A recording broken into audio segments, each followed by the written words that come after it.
Hey everybody, welcome back to Northernlion, plays the Binding of Isaac Afterbirth. Plus, I've been getting my butt kicked in every other game I've been playing today.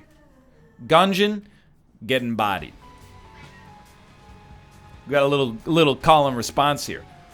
Gungeon, getting bodied. Slay the Spire, I mean, you know, dailies are dailies. Ascension is ascension. You don't need me to tell you how that's going, probably. Pokemon Go, even the little bar boaches are trying to bust out of my Pokeballs. Excuse me, my son.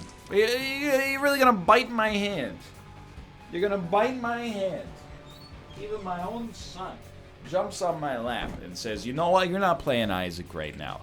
No, you don't understand, Ruka. I have a brain at least 2 times the mass of yours, with 1.25 times the amount of wrinkles. What I need to do is play a game I know. Let's play a game I can flawless with my eyes closed. I literally just hit Q by accident there, but you know, what did I say? You know, luck is on my side in Isaac. I gotta say, just pop it again, see what happens. I gotta say, so yes, I've been playing Pokemon Go. I started playing it in Japan. I can't remember it now. I'm having like fever dreams. Have I already gone through this exact bit? The reason I started playing it is twofold. One, we were doing a lot of walking, and 2, my wife plays it, and we're always going around places. You know, we'll go out for lunch or something on our day off, and then after we finish lunch, she's like, "Yo, can we go here? There's a raid." I don't know what that means. "Yo, can we go here? This gym is ready to be destroyed." Don't know what that means. So I thought, you know what? This will be a fun activity we can do together. So I got, and also they made the Pokemon Home and Pokemon Sleep announcements. So I thought, you know, I'm just trying to get some HP here so that maybe I could actually take some of these items. Not that they're that valuable necessarily, but I thought it'd be fun to play. And you know, I've been cynical about Pokemon Go in the past. I think it's easy to be cynical about Pokemon Go if you are a so-called core gamer, which is it's a weird term. It's kind of an elitist term in and of itself, but it is used in the industry. What is a core gamer? It's somebody that don't play casual games that much. They play not even necessarily, you know, like Star Citizen, but they play stuff, you know, standalone devices. The time is not multitasked between, you know, playing games and other things simultaneously, like game time is game time. It could be someone who plays Destiny. It could be someone who plays Madden. But those are, you know, what the industry refers to as core gamers. So they kind of like, they turn up their nose, and I've done the same at Pokemon Go. You just wander around. Oh, there's a digital creature on the screen. You flick it, you know? What I've come to realize is I was wrong. And Pokemon Go is actually a very fun game. I recognize I'm super late to the boat here. Late to the party. Late to the boat? That's a term. Late to the ship? I think it's a term. You can't tell me it's not a term. Give me HP so I can take something. Clear conscience, please. You know what? You had your chance. Get me out. Oh, no, we got a key now. Hold on. What Pokemon Go is a walk enhancer. Yo, now we're cooking, dude. You know, it used to be you're walking around. And it's not a bad thing, by the way. I entertain myself very easily. I can sit in a chair, stare straight ahead, stave off boredom for quite some time. I can walk some headphones in, you know, walk around for hours and hours and be like, you know what, I had a good time. However, it's also nice when you're walking. You're like, hey, if I take a 1-block detour, I could go over here, spin this Pokestop. Oh, there's a raid happening over here. Explore a little bit more of the city. You meet people, you go, hey, do you play Pokemon Go? You scan their QR code. Trade them some stuff. It's just it is a casual game, but it's been a fun time, to be honest. Sometimes just hanging out. You know, me and Kate are just on the couch. You know, we go, maybe we'll get out there and play some Pokemon Go. Drop a lure down. Pull our junk out. No, I recognize that the bit was dead in the water, so I tried to spice it up. Maybe buy a gun. You know, see, that's where the bit goes now. Yell at a police officer. Throw a crushed up spark plug through a shop window. No, don't do that. It's not part of the Niantic philosophy, okay? That's not part of the Niantic philosophy. Hold on. So it costs us effectively 1 bomb to get in here. We got a future shop style mail-in rebate to get a bomb back. And it's going to cost us 2 bombs to get in here, probably. Is it worth it? It's going to cost us 1 bomb. Not worth it. Not worth it. Not worth it. Okay. But I mean, you know, it is worth a shot. We lost 1 bomb in the whole scheme of things. I will also say, I feel for you if you don't live in a city that's pretty... Thought it was worth a shot, right? If you don't live in a city that's reasonably populated, bet Pokemon Go is a pretty boring experience. I did have pretty much the most dominant and ideal Pokemon Go experience that I'm sure you could ever ask for. Is like, hey, it's your first week playing Pokemon Go. Why don't you come to the city with the largest metropolitan area on planet Earth, and also the, you know, it's within the country that invented Pokemon in the first place and has a huge amount of interest in the game in general. Tons of raids, stops, etc., etc. I imagine it's a pretty boring affair if you live in a very sparsely populated area. Can't you just pay to get a Pokestop set up? I read something like Niantic, if you contact their sales team, you pitch them. Yikes, dude. They'll I mean, you got to pay for it, obviously, but they'll set you up with a Pokestop. Probably, I imagine it's pretty expensive because if you're in a college town or something, or even not in a college town, but like, you know, if you run like a pub or something like that, if you pay them like $1,000 a month, how much extra business do you think you're going to get if you have a Pokestop at your bar? I don't know. Anyway, the point is, at the end of the day, it's just a game. I understand a lot of people got strong feelings about Pokemon Go. I felt the same way sometimes. And sometimes it does, you know, there's this roving pack of raiders, which is definitely not as cool as it sounds in Vancouver. But every time there's like EX raids, there's always like the same 20 or 30 people. They travel in a group. Some of them have like clipboards with multiple cell phones taped to them. And again, now that I'm playing, I'm like, it's cool. But before I started playing, I was like, hey, get off the sidewalk, nerds. Some of us need to walk here, you know? That's further than I want to take it. But simultaneously, it's kind of like a cool social thing. Let me put it this way. If you turn up your nose at Pokemon Go, but you play Magic, they're very similar. Magic is a better designed game from the complexity standpoint, without a doubt. But at the end of the day, what are these games except for most people an opportunity to, you know, enhance a social experience through the lens of, you know, some kind of play. It's maybe a bit of a hoity-toity way to describe it. And also Niantic maybe wants your credit card information. But to be honest, again, if you laugh at Pokemon Go but you play Magic, I personally guarantee Wizards of the Coast has taken more of your money than they've taken of, you know, 99.9% of players that are playing Pokemon Go. Anyway, I'm not trying to defend. I'm just saying I've been playing a lot. And honestly, it was fun. I brought that up when I was playing Pokemon on stream today, and they brought it up, and they were like, well, is it really a good thing that we're making it so you need some kind of extrinsic reward in order to have fun walking? Look, I think that's just a little bit too nerdy for me. I think it's just too far. Well, should we really be making things that are fun? Because shouldn't they just be fun to begin? Like, we don't have to be like that. We don't have to be like that, okay? I'm Mr. Intrinsic. People are like, what are your goals?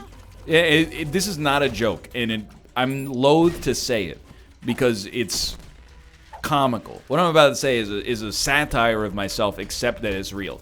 People are like, what are your goals when you're working out? You know, you got like a goal, you wanna lift, you wanna bench press 250 pounds, you want to have an 8-pack. What's your goal with working out? My goal with working out is like, the more I work out, the stronger I feel on the outside, the stronger I feel on the outside, the stronger I feel on the inside. And, you know, I draw from that strength not only in the physical aspects of my life, but in the mental aspects of my life as well. Moreover, it's an opportunity for me to exercise a routine and to exercise discipline, and I think that helps me in all avenues of my life. So my goal is not something cool like, hey, I'm going to go to the beach this summer.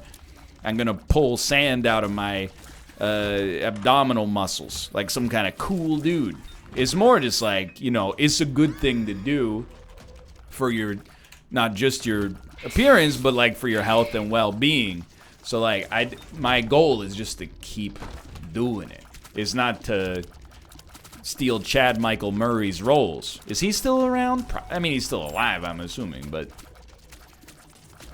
You know, that if that's as intrinsic as it gets, the reward I get from work, I mean, sometimes also. I mean, this is a true story.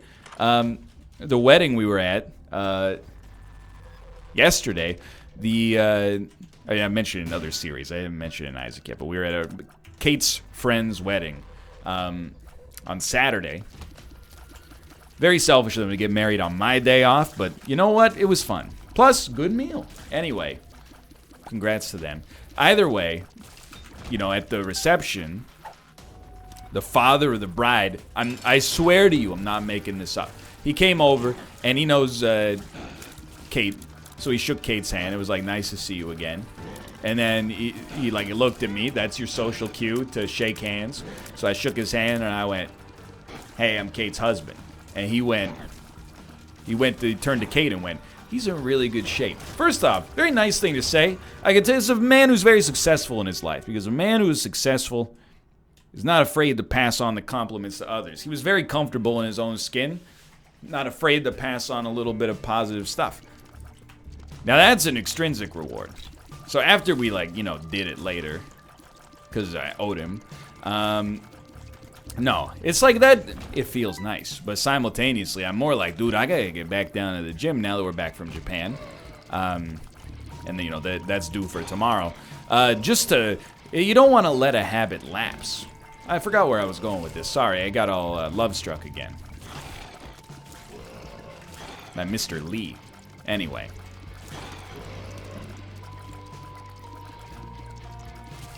I think we should make fun things. I would be probably not the first person. The person for my chat would be the first person. I'll be the second person to say the galaxy brain opinion. Like, aren't fun things dangerous because it makes things that are not fun even less fun? We're definitely re-rolling, by the way. Here's my thoughts on the subject. I don't think... Well, let me rephrase. I'm going to go even deeper on this one to make it more entertaining, plus it's also what I truly believe. I do think there's more focus on having fun in our generation, and maybe other generations, than I think you would have if you manually designed life's curriculum, you know, considerably by default, you know, or with care. What I mean is, like, I think culturally we're like, you know, the most important thing in life is being happy and having fun. And I do think being happy is, like, that's the ultimate goal for a lot of people. Now, to say for a lot of people, it makes it sound like I'm resigning myself to a lot, like, that not being my belief. But I don't think that's true. You know, I think there's just alternatives. You know, I think for some people, being happy means maximizing the amount of fun that you have on any given day. For some people, having fun means shirking the maximum amount of responsibility. But for some people, being happy is like, you know, I've provided for my children. I've provided for my family. You know, I've volunteered today, or I did some charitable community service or something like that, or, you know, I prayed today or something like that. You know, different people have different definitions of happiness. And I feel like, maybe I feel like I grew up people being like, fun is the be-all, end-all. And I definitely, you know, fun is fun. You're watching this video, hopefully you're having fun. I'm not trying to shame you for having fun, obviously. All I'm saying is there are other things in life, but, like, fun is not the only fun thing in life. This is where I enter caricature territory, but just hear me out, okay, before you laugh. Maybe it's fun to pay a bill as soon as you get it, so that it's not weighing on your mind until the due date, if you have the means to pay it. Isn't that fun? By subtracting a little bit of misery from your life, isn't that fun? Isn't it fun to, you know, call your mom out of the blue and say like, hey mom, I was thinking about you. Hope you're having a good day. You know, you maybe, you know, she's gonna hit you with some stuff that you've heard before, but simultaneously you're doing a good thing for your family. Isn't that fun? That's where I'm coming at it from. Sometimes taking a walk without Pokemon Go can be fun as well. Anyway, believe it or not, not only was the father of the bride complimentary to my physique. I'm not in great shape, but I'm starting to get in decent shape. But I think I've realized I have a type, and it's senior citizens who also happen to be Asian men. Because we went, in Japan, we went out for like a nice sushi dinner. It was extremely nice and very, very expensive. Like yikes level expensive. Was it worth it? Yes. It depends. If you can afford it, it is worth it. If you can't afford it, terrible investment. You'd be better off, you know, buying groceries for much longer than a single meal. Anyway. But it was so nice that, you know, you had one sushi chef just in front of you, you know, the whole time. And he's not coming, you're going like, oh, I'll take a California roll. And he's popping out with like some pre-made saran wrap California rolls. You know, he's asking questions to Kate, what do you like? You know, what would you like to have? You can custom tailor some stuff for you, but mostly you want to go with the flow because he knows what he's doing. And anyway, he was talking to Kate, and then he was asking, I guess, like, you know, how do you know these other people here? And she was like, oh, this guy's my husband. And I swear to God, and it's very flattering, apparently he said he's very muscly. That's a nice thing to say. It's how you know he's got good taste. Lest you think I can't go outside without being inundated with compliments. It's not the case. But apparently, East Asian men in their 60s and later, they know a good thing when they see one. What can I say? Everybody else is like, hey Ryan, nice to meet you. There's one particular demographic is like, he's yoked. I don't know what, it's a start, dude. So anyway, I'm moving to Asia. No. I want to point out, by the way, I don't know if people realize, and it's only because I have such a galaxy brain, and I'm not talking about Isaac. This run kind of blows. We're going to talk about Isaac at some point, maybe, but I'm spinning off right now, okay? I don't know if people realize sometimes the dampening effect that they have on other people's behaviors. It's very easy to dampen. By dampen, I mean discourage, really. Maybe like once, and I recognize I've been talking about it a little bit more here, so it doesn't really make my case well. Maybe once or twice over the course of the average 3-hour stream, I'll be like, so I was at the gym the other day. There's a group of people. They go, oh, he goes to the gym? I didn't know. He hadn't mentioned it for 17 microseconds. Oh, NL said something about the gym. Take a drink. I'm not going to be the guy who assumes that, you know, you're actively trying to discourage somebody to not go to the gym. All I'm going to say is, I mention a lot of stuff all the time. The real reason for that is that my life is not that interesting. You know, I go to the grocery store, I record some videos, I work out, I go to Japan and I get endlessly complimented by surprisingly young-looking Asian grandfathers, and and rinse and repeat the next day. But it's just kind of it doesn't hurt. It stings, When people are, it's the same thing when people are like, oh, Ryan, tell us again how old you are. One day, I'm going to shut up forever. And I'm not even talking about I'm going to be dead. This was not a galaxy brain play. I'm talking about one day I'm going to be like, you know what? That's good enough. And I'm going to log out of YouTube for the last time, and you're going to wish those gym anecdotes were there. 6 years from now, you'll see a photo of me in Hong Kong winning Mr. Kowloon. And you'll be like, you know what? We should have been less dismissive to this guy, you know? Here's the thing. And this is genuine, and I haven't always been like this. I mean, it's easy to say that this is what you want. It's hard to genuinely believe it. I want people to be happy. I want people to be fulfilled. I want people to be the best versions of themselves that they can be. Why do I want that? Because when people reach those goals in their life, they're nicer to me. It's a selfish reason. I'll admit it's a selfish reason to want people to succeed and to climb Maslow's hierarchy of needs, but it's also, I mean, I think in this case, the end justifies the means. So, if anything, I mention when things are going well for me in a way that I think is easy to implement and maybe go well for you as well, I want to mention it. I want you, if you're not necessarily at a place in your life where you're having good habits, I want you to feel bothered. I want you just to feel a little, not to feel bad about like I'm judging your choices, because I really just don't care. But I want you to feel like a little, just a slight canker sore in your mouth, or a little thorn rubbing up against your skin that's like, I could be doing that. Not because I want everybody to be a carbon copy of me, but you know, there's bad things I do, I suppose, you know, spend too much money on that sushi dinner. Not everybody should do that. But the good stuff, what's the opposite of an enabler? Most enabling is bad, you know? You got a friend who drinks a little bit too much. You're like, hey, you want to meet up for drinks? That's a little, we've all done it probably. That's a little enably for sure. Maybe he's born with it. Maybe it's enably. Some enabling can be good, but I'll be a disabler. If you got bad stuff in your life that's relatively easy to deal with, but you're feeling a little bit lazy, I wanna remind you that it's not that hard.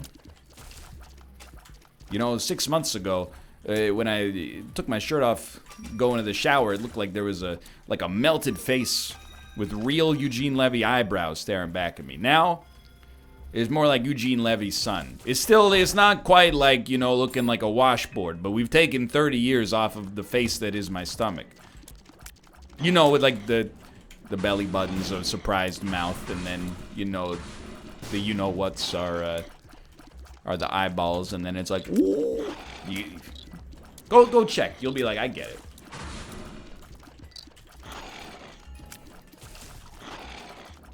You know, I think that's why, like, aggressive positivity annoys the crap out of me when it seems like it comes from nothing.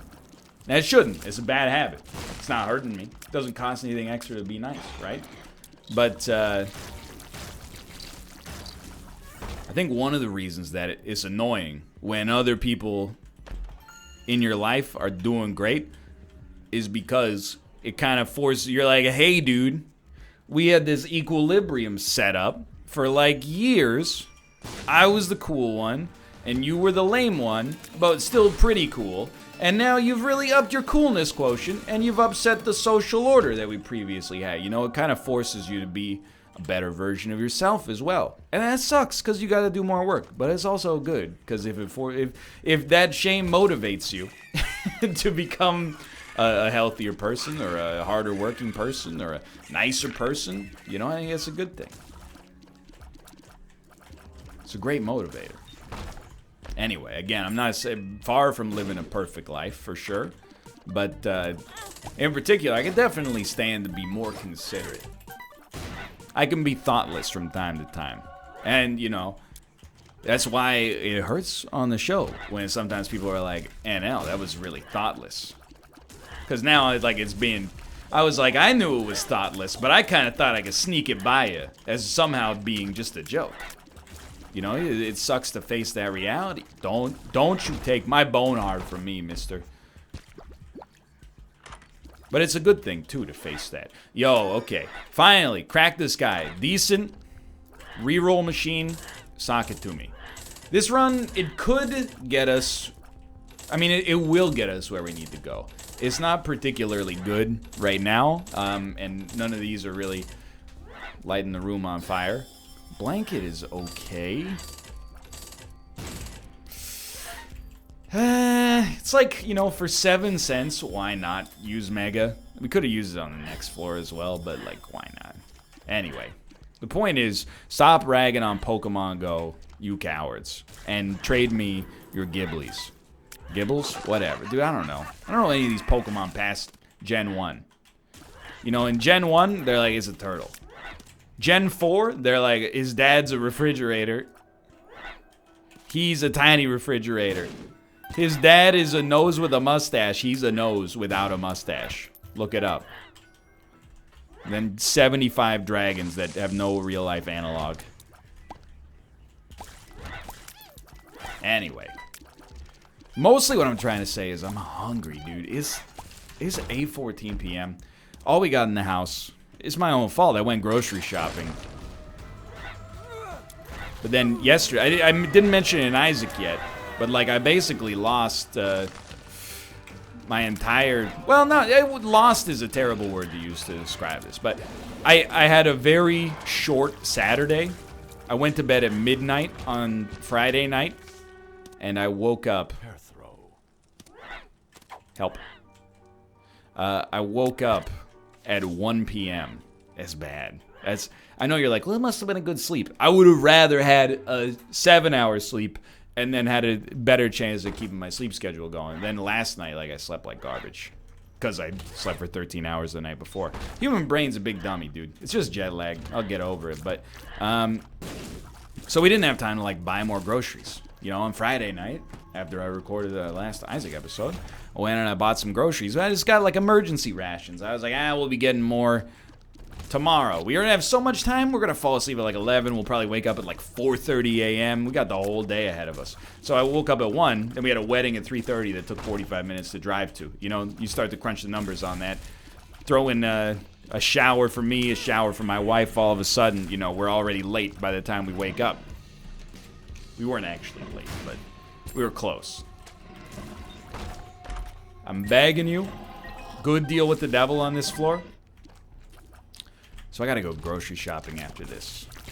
Get some real food. All I got in the house, and it's keeping me alive, and it's keeping, the macros are looking all right. But it's I got protein powder, I got protein bars, I got bananas, and I got peanut butter.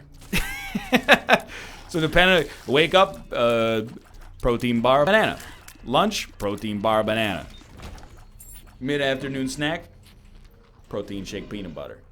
It's just like, you know, it's starting to weigh on me a little bit. Plus, I gotta tell you, we're getting into too much information territory.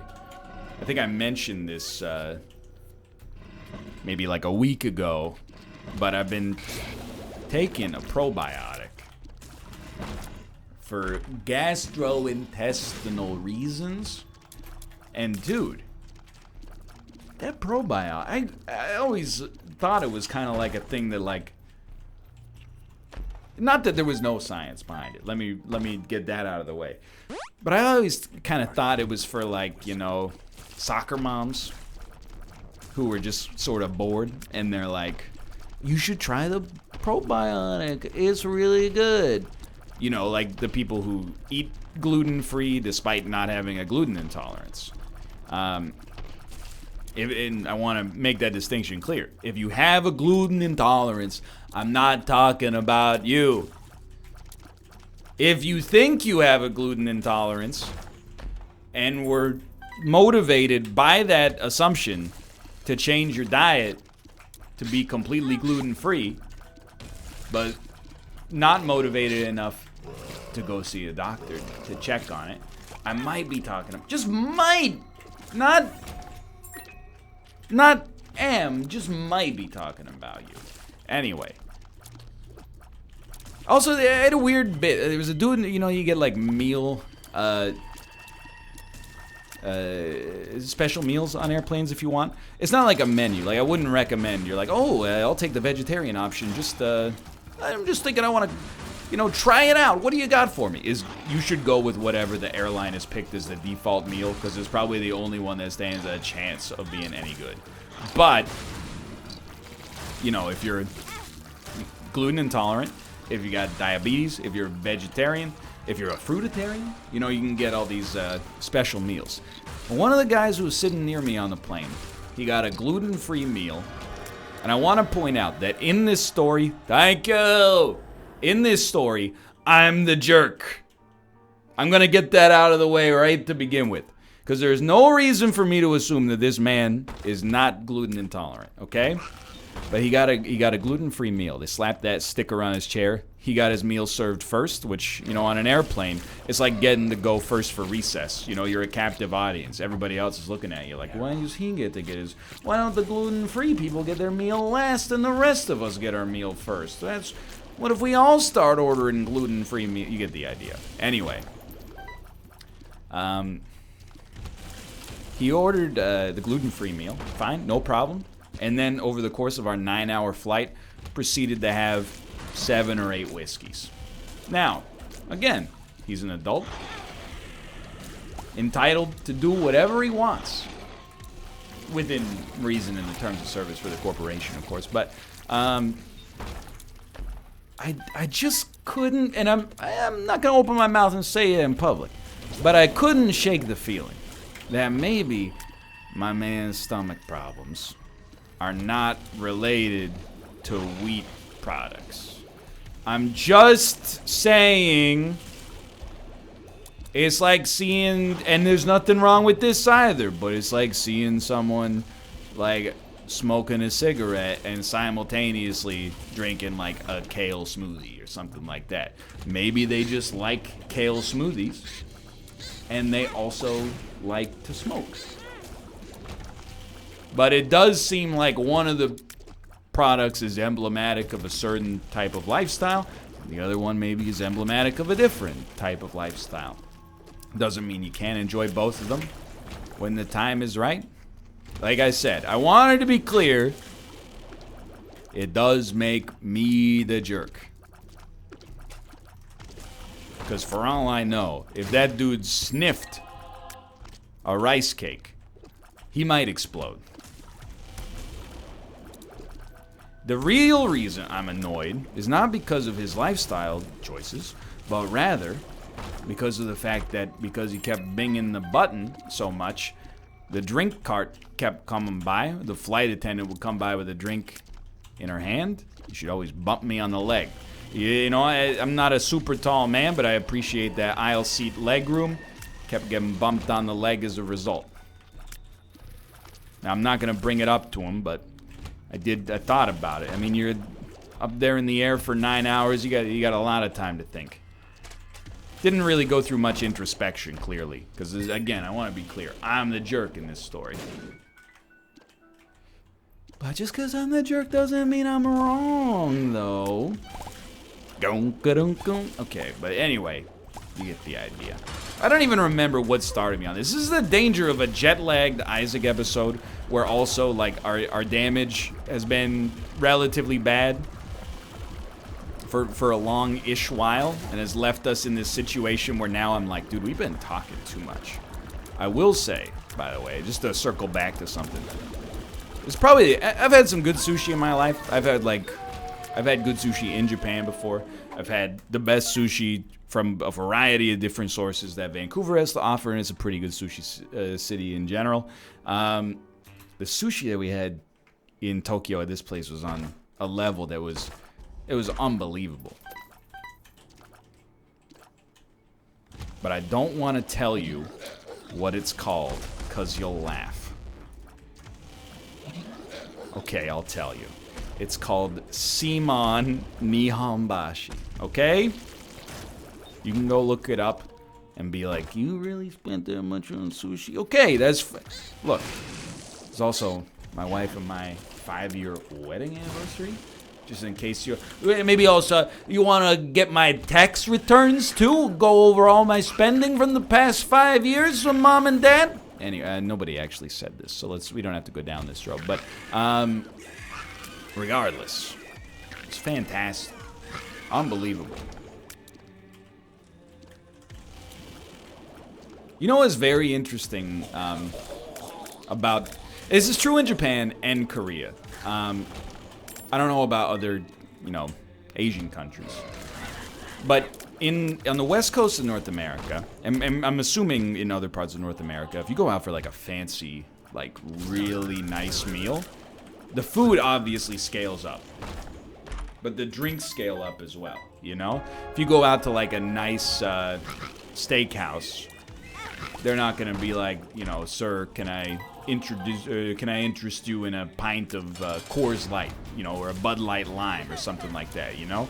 They might have it, but, you know, the menu kind of scales up proportionally there as well. In Japan, not the case. Go out for a delicate meal. Some of the most beautiful sushi I've ever eaten. Sea urchin, scallops that were, you know, basically killed in front of us. Fish that was probably swimming like 2 or 3 minutes ago. And then you order a beer, they give you Suntory premium malts, which you get for 75 cents at the convenience store. Though, in a way, I admire it. They've resisted the snobbishness that, you know, especially on the West Coast, I think, we've come to embody. It's like, well, if I'm going to be having fish, well, I would really like to go with perhaps like a Belgian wheat beer, or depending on what kind of fish it is. If the fish is mildly flavored, I'll take perhaps, you know, like a Hefeweizen. But if it's strongly flavored, perhaps we could even go for a lambic sour. And in Japan, they're like, yeah, so like the meal's like really expensive, and if you want like a beer, we could just hop over to the convenience store. It's 40 cents each. I mean, you don't pay 40 cents for each of the restaurant, but in a way, it's charming. I wasn't complaining, by the way. Dude, I don't know. I'm watching this run right now, and I'm like, we might be in trouble. I hope we can make it. It's a little bit of an underpowered brimstone run. This is a terrible time for bombs are key. Now, we haven't played amazing, but I don't think we played particularly badly. It's our luck stat. Sometimes you have a bad run, and then you realize, oh, our luck stat is incredible. Maybe that's where all of our effort went to, or all of our rewards. Not the case here. 2.26 luck is still a little low. Maybe we are happy we have bombs are key. You might as well hit me with that bomb if it keeps it close to you guys. Plus, the restaurant yelled at me for playing Pokemon Go. I mean, what? Okay, it didn't actually happen. I had a lovely time. Let's get a quick preview of how this looks, because I'm loath. Oh, that's pretty good. I do hate to lose Brimstone, but we also got a run that was like better, which I mean, we re-rolled a Brimstone run. That's how you know your boy was a little bit. He was feeling the heat. I just like Crack the Sky. Like, maybe you're like, why don't you just re-roll some more? Because we do that every time. You know, we re-roll constantly. Just let me enjoy my little once every 4 room space bar. You know what? You're right. We should probably mix it up. This isn't that good. He's good, but it's not, you know. It's not like the Eric Clapton song. If I could change, though I could be the sunlight in your universe. 2, 1. You would think this run was really something good. And then he hits a good note. Baby, if I could.